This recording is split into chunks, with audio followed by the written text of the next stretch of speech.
It's not just about the written content, but what else can you provide as part of the package? So in terms of digital, whether that's video content to get that message across, whether that's photography, infographics with really great statistics and creative illustrations, it all adds a lot of flavour. And then it widens the platforms that you can get your story across to, whether that's from TV, sound bites for radio, through to the website when you've got a fantastic infographic available. But also making sure that your own channels are updated regularly as well.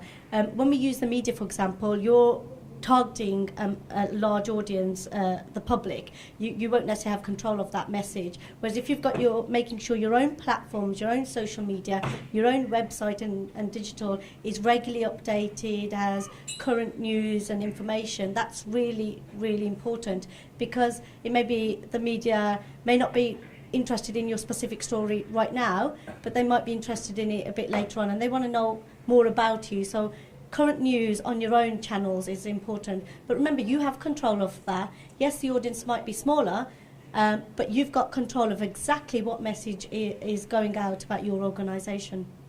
Do you know, Tajinder, for media kits, how do you prefer to have like a bit.ly link or a FTP or just an attachment? What's the best way that they can kind of download that information?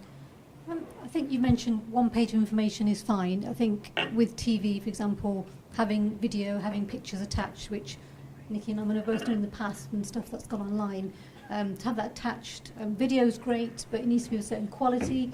It's what knowing. Is the quality? Can you I don't know off my head. Just like a good, so a high resolution video. Yeah, that kind of thing. With photos, we prefer, if you're sending something in, to all photos to be landscape, because that's quicker for our system to embed and then to be published.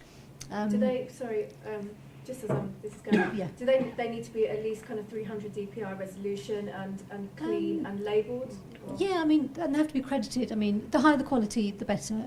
If it's not your photo, you must tell us who owns that, because that is copyright. We can't just presume that if you send a press release and you have labelled who the picture's from, then it's your photo. So, we don't want any copyright issues later on that could, almost embellish relationships when you think, oh, actually, well, they sent some pictures in, but they didn't tell me who the pictures are from, and now we've got an issue with taking down stories, and it gets a bit messy. So, attribute, quotes we've talked about, attribute pictures, video. How do you get hold of like high resolution images or video connected? Like, is it off your standard phone that you have, or? I reckon it could be. I mean, I'm not super tech savvy, I'm going to admit, but so for web, if you have. So for web, obviously the resolution can be a lot smaller, so sometimes even video footage or photographs on your phone can help. But the best situation is if you're planning something that's going to go out to print, your images must be at least printable to A4 size 300 dpi. That's the minimum resolution that you must adhere to. Whether or not they print it that size is not possible, but you've given them an option not to say no because your quality wasn't correct. Yeah. A4.